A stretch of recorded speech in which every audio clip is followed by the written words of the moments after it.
I am not going to take it easy, and I'm not going to look aside on this. Take me up for what I have done. I hate people lie, and you are saying it as if you are saying the truth. Get your evidences ready. I'm not arguing with you. I am talking to the people, the people that has. Oríṣiríṣi àwọn èèyàn ni wọ́n ti ń yìnbọn òṣèlú, ni wọ́n ti ń ju bọ́ǹbù òṣèlú àti lẹ̀mọ́ lóríṣiríṣi tí wọ́n ti ń jù mọ́ra wọn nípínlẹ̀ Ọ̀yọ́, nílẹ̀ Ìbàdàn, nítorí àti di gómìnà ìpínlẹ̀ Ọ̀yọ́ lọ́dún 2027.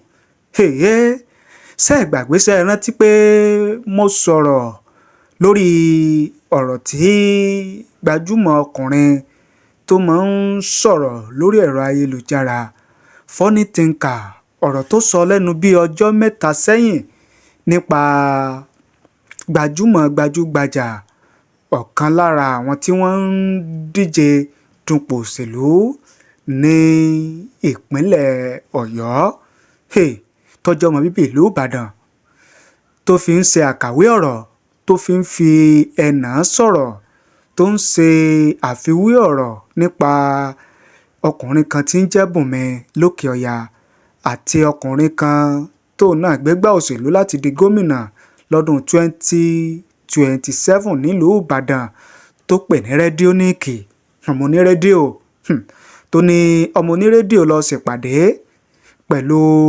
Bùnmi onírun funfun lágbọ̀n látòkè ọya, tí gbogbo èèyàn sì mọ̀ wípé bàbá àṣàlẹ̀ fáwọn agbésùmọ̀mí ni ọkùnrin Bùnmi onírun funfun tá à ń sọ nípa rẹ̀ látòkè ọya. Ó ní ẹni tí mọ̀ ń báwọn ẹni bí káàánú, ó ní ọkùnrin Rédíóníìkì tó náà ń gbìyànjú láti di gómìnà lọ́dún 2027 nípínlẹ̀ Ọ̀yọ́. Mo mú wá fún yín, mo sọ̀rọ̀ nípa rẹ̀ wípé ọ̀pọ̀lọpọ̀ àwọn èèyàn ó ní wọ́n fi ọ̀rọ̀ àti òye tí wọ́n sọwọ́ lórí ọ̀rọ̀ tí arákùnrin Funny Thinker yìí sọ. Ṣùgbọ́n mo fẹ́ kẹ́ ẹ farabalẹ̀, kẹ́ ẹ jẹ́ ká jọ gbọ́ fídíò eléyìí tí mo mú wá, kẹ́ ẹ jẹ́ ká jọ gbọ́ àlàyé tí Alhaji Oríyọmí Hamzat, gbajúmọ̀ sọ̀rọ̀sọ̀rọ̀ pèdèpèdè agbóhùnsáfẹ́fẹ́ tó tún jẹ́ ọ̀rẹ́ mẹ̀kúnnù, ẹlẹ́yinjú àánú, ajàfẹ́tọ̀ọ́ ọmọnìyàn nílẹ̀ Ìbàdàn, tó náà gbégbá òṣèlú láti di gómìnà nínú ẹgbẹ́ òṣèlú Accord ní ọdún 2027 nípínlẹ̀ Ọ̀yọ́. Mo fẹ́ kẹ́ ẹ jẹ́ ká jọ gbọ́ ọ̀rọ̀ tí Alhaji Oríyọmí Hamzat ti sọ. Mo wá fẹ́ jẹ́ kẹ́ ẹ jẹ́ ká jọ relate ẹ̀ mọ́ ọ̀rọ̀ tí Funny Thinker sọ. Ọlọ́gbọ́n lọ̀rẹ́ òye o, onílàákàyè ní ọmọ ibi tọ́rọ̀ ń lọ. Lóòótọ́ àti lódodo, kì í ṣe Funny Thinker nìkan ló ti sọ̀rọ̀ nípa ọ̀rọ̀ tó ní í ṣe pẹ̀lú ọkùnrin onírun funfun lágbọ̀n látòkè ọya tó wá ṣèpàdé pẹ̀lú àwọn kan nílẹ̀ Ìbàdàn. Kì í ṣe Funny Thinker nìkan ló ti sọ̀rọ̀ nípa rẹ̀. Kódà ara àwọn tí wọ́n ti sọ̀rọ̀ nípa rẹ̀ tí wọ́n dárúkọ wípé Alhaji Oríyọmí Hamzat ó wà lára àwọn tí wọ́n ṣèpàdé bòńkẹ́lẹ́, ìpàdé alátìlẹ̀kùn mọ́ríṣe pẹ̀lú Gumi nílẹ̀ Ìbàdàn nígbà tó wá nígbà náà lọ́hùn. Ṣé ẹ rántí, ṣé ẹ gbàgbé? Mo wá rò pé àwọn ọ̀rọ̀ yìí ó dé àrọ́wọ́tó Alhaji Oríyọmí Hamzat, òkìkí ọmọ Amusa, tí ó fi wá dìde tó fi sọ̀rọ̀ tó fi gbé jáde. Àrí àgbọ̀ là ní ká mú wá fún yín. Oríyọmí Hamzat lórúkọ mi, ìkan nínú ọmọ yín nípínlẹ̀ Ọ̀yọ́ tí ẹ ti mọ̀ gẹ́gẹ́ bí ẹni mo wó ṣáájú àkókò yìí. Ẹ ti mọ̀ kó ṣèlú tó dé, ẹ ti mọ̀ ìròyìn tó jẹ́, ẹ mọ̀ nǹkan tó ń ṣe. Ìgbà tó ṣèlú tún dé ń sìn, ẹ tún mọ̀ nítorí pé ó dé láti wá báyìí.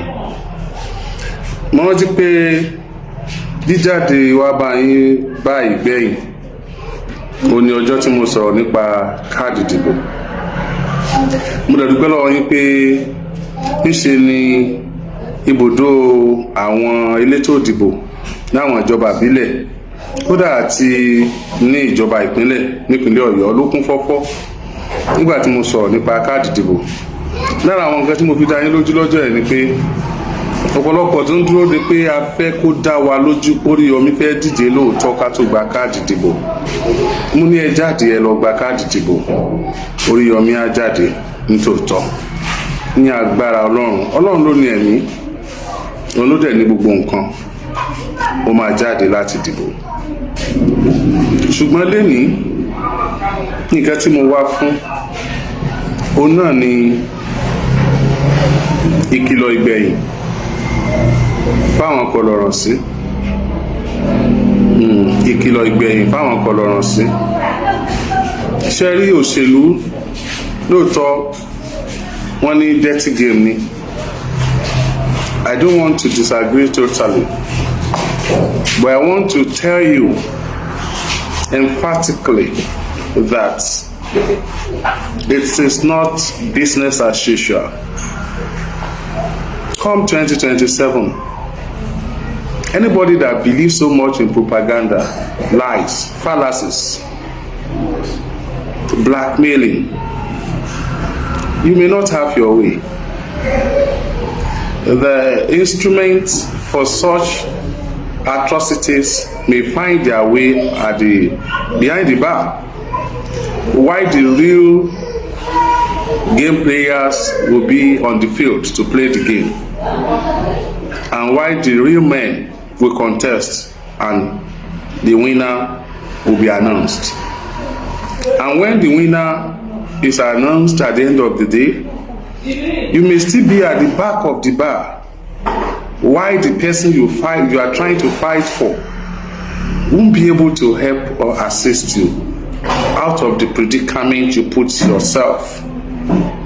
My dear brothers and sisters, the bloggers, Facebook users, TikTok users, the ex-handlers, I want to appeal to you all, please. This is coming from the bottom of my heart. I hate taking people up legally, and I don't want to be forced to do that. I am known for what I am for. I've been on the field of broadcasting for years. I've used my profession to save masses. I've used my profession to assist civil servants. I have used my profession to save the vulnerable people in our society. I've used my profession to fight so many battles that I might just look aside. But I took it upon myself and I fought those battles. Not because of political reasons. I never thought of coming into this political stormy water when all those fights came into me. And I decided not to pick my fight because I believe fighting for the vulnerable is serving your Creator. The God that gives you that power wants you to serve Him. And once you are fighting for the less privileged, the vulnerable in society, I believe so much that you are serving that God. I don't want to believe that everybody will love me. I'm not that stupid. I am not that stupid. But I want to convince you that I will have my people while I will have the people against you. My dear brothers and sisters, if you look at the topic of this particular talk, get your evidence ready. You cannot blackmail me religiously. I am a Muslim by religion. That's the religion I chose. Of nobody can change me from being a Muslim, and you can never crucify me for choosing my religion. Religion is a personal thing. And I can never crucify anybody or fight anybody that chooses his or her own religion. My dear brothers and sisters, I've seen a lot. I've heard a lot. I choose silence. I was waiting for those people that deserves my response. But I took up this particular one because the message is not for those people that have chosen the job of blackmailing me as a priority, but it's for those that will come on here, that will call my phone, that will knock the door of my office and say, Oriyomi, leave them, release them, look aside, withdraw the case. Please, talk to them now before the time comes. If I choose not to answer you that time, do not call me names. That strength you want to use to appeal to me, I want you to use those strengths now to appeal to them, to get their evidences ready.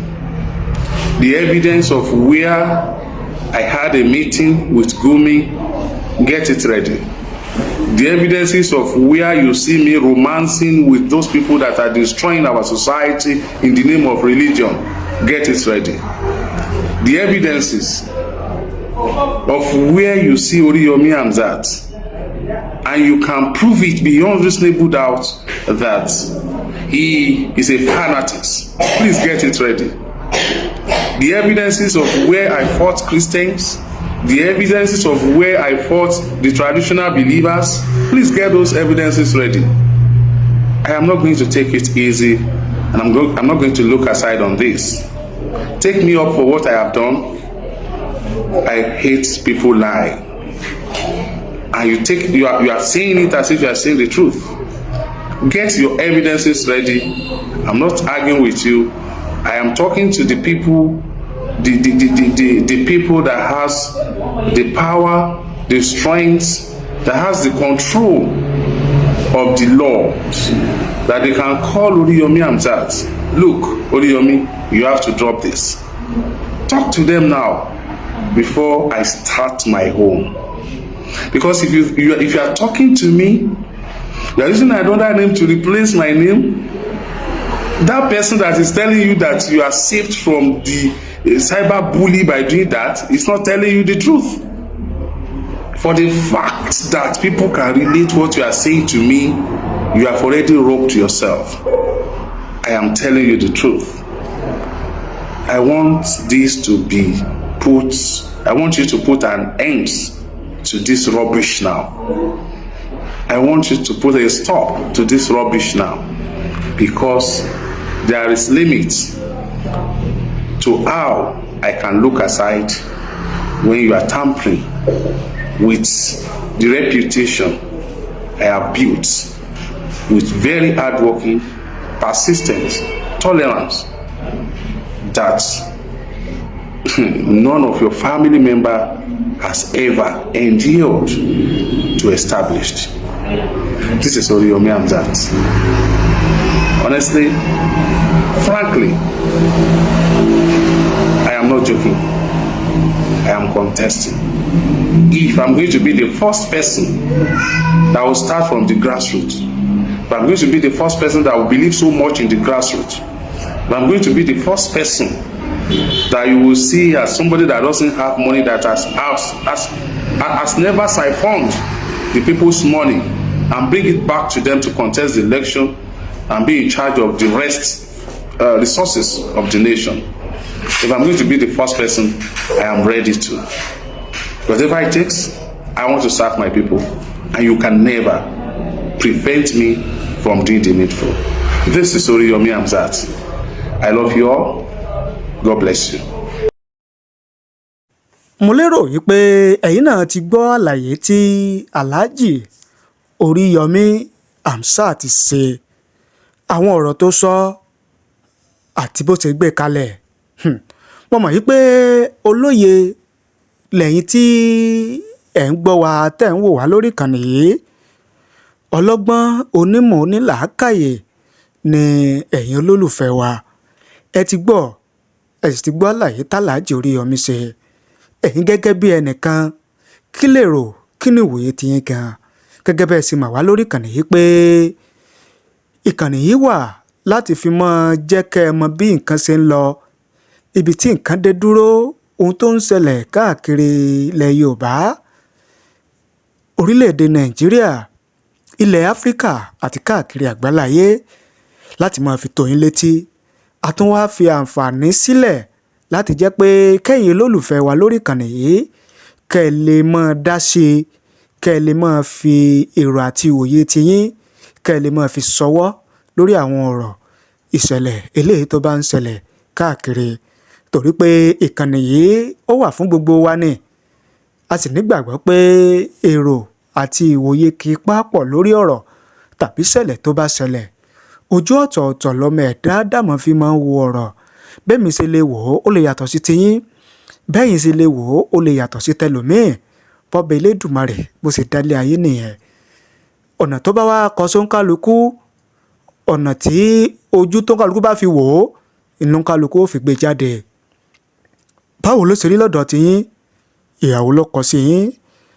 Ẹ fi ṣọwọ́ sí wa láàyè comment nísàlẹ̀ fídíò yìí. A kà ó, a sì ṣe àgbéyẹ̀wò rẹ̀ gẹ́gẹ́ bí ìṣe wa. Ẹ má gbàgbé pé àǹfààní wà láti wá ṣe ìpolówó àti ìkéde iléeṣẹ́ àti okòwò yín lórí ìkànnì wa Otasansan TV. Kẹ́jẹ́ ká fi tiwa gbé tí ń lárugẹ. Iṣẹ́ wo lẹ́yìn ṣe? Òwò wo lẹ́yìn láàyò? Kí ni product tẹ́ ń ṣe jáde iléeṣẹ́ yín? Tẹ́ fẹ́ káyé gbọ́, tẹ́ fẹ́ káyé mọ̀, tẹ́ fẹ́ kí ó jẹ́ ìtẹ́wọ́gbà káàkiri àgbáyé? Ẹ pè wá, ẹ bá wa sọ̀rọ̀ ní iléeṣẹ́ wa Otasansan Media International, kí a jọ sọ̀rọ̀ papọ̀. Ká bá ń fi ẹnu ajé, ẹnu owó, ẹnu láàrọ̀ ọ̀rọ̀, ká bá ń fi polówó pọlọ́lá pọlọ́rọ̀ sí iléeṣẹ́ àti okòwò yín, kí iléeṣẹ́ àti okòwò yín kó lè di ìtẹ́wọ́gbà káàkiri àgbáláyé. Oríṣiríṣi concept ló wà ní iléeṣẹ́ wa. Eléyìí tó bá iléeṣẹ́ àti okòwò yín mu, òun náà ni a lò fún yín lẹ́yìn tá a bá ti jọ sọ̀rọ̀ papọ̀, tá a bá ti mọ tẹ́ ń ṣe. Ẹ pè wá o, a mọ̀ retí yín. Ẹ̀rọ ìbánisọ̀rọ̀ wa ní iléeṣẹ́ Otasansan Media International tẹ́ fi pè wá bá wa sọ̀rọ̀, òun náà ni 07063291779 07063291779. Òun náà ni ẹ̀rọ ìbánisọ̀rọ̀ títí wa. Ẹ ṣé o, àdúpẹ́ àmọ̀rírì yín. Bó sì jẹ́ pé ẹ fẹ́ yọjú sí wa ní iléeṣẹ́ wa ní iléeṣẹ́ Otasansan Media International. A wà ní ilé Alhaji S.O. Raji ní ìsàlẹ̀ Abiri nílùú Ìkòyí nípínlẹ̀ Ọ̀ṣun lórílẹ̀‐èdè Nàìjíríà. Òun náà ni iléeṣẹ́ ìgbóhùnsáfẹ́fẹ́ wa wà. Ẹ yọjú sí wa ká jọ sọ̀rọ̀ papọ̀ bí ó ṣe rọrùn. Àwọn tó ti ń darapọ̀ mọ́ wa nílé iṣẹ́ yìí wọ́n ń dúpẹ́ lẹ́yìn tí wọ́n darapọ̀ mọ́ wa, torí pé wọ́n ń rí yàtọ̀ eléyìí tí ó gá yàtà nílé iṣẹ́ tí a bá wọn polówó. Àjẹpọ̀ kẹ́yìn náà darapọ̀ mọ́ wa, kẹ́yìn náà rí yàtọ̀ eléyìí tí ó gbọ̀ngbọ́n nílé iṣẹ́ yín. A mọ̀ retí yín o. Thank you. God bless you. Otasansan Media àtúntìdé o. Ká farere polongo iṣẹ́ ni la fi farasajẹ́ bí ìṣẹ́ṣẹ́ fún. Ìdí rèé tá a fi ṣèdásílẹ̀ iléeṣẹ́ Otasansan Media Concept. Iléeṣẹ́ tó mọ ti fún tẹ̀dọ̀ bá a ṣe ṣàgbékalẹ̀ fọ́nrán ìpolówó ọjà jingle production lọ́nà tí fi jẹ́ ìtẹ́wọ́gbà fáyé lórí rédíò, tẹlifíṣàn tàbí social media. Iléeṣẹ́ wa Otasansan Media Concept. Àmọ́ oríṣiríṣi ọgbọ́n àti ìpolówó ọjà tó yẹ fún iléeṣẹ́ àtòkòwò yín. Bó ṣe straight line tàbí dialogue, bó sì jẹ́ drama, poetry tàbí music format lẹ fẹ́ ṣe pẹ̀lú owó péréte. Otasansan Media Concept ní ẹ pè. A ní àwọn akọ́ṣẹ́mọṣẹ́ alóyin lóhùn voice over artist pẹ̀lú ohùn tó ta sánsán. Ọjà wo lẹ̀ ń tà? Iṣẹ́ wo lẹ̀yin ṣe? Irú kéde wo lẹ fẹ́ ṣe? Ẹ pè wá bá wa sọ̀rọ̀ sójú òpó 07063291779. Ibi gbogbo lọ́wọ́jà wá dé. Otasansan Media Concept níbi gbogbo nígbàkúgbà.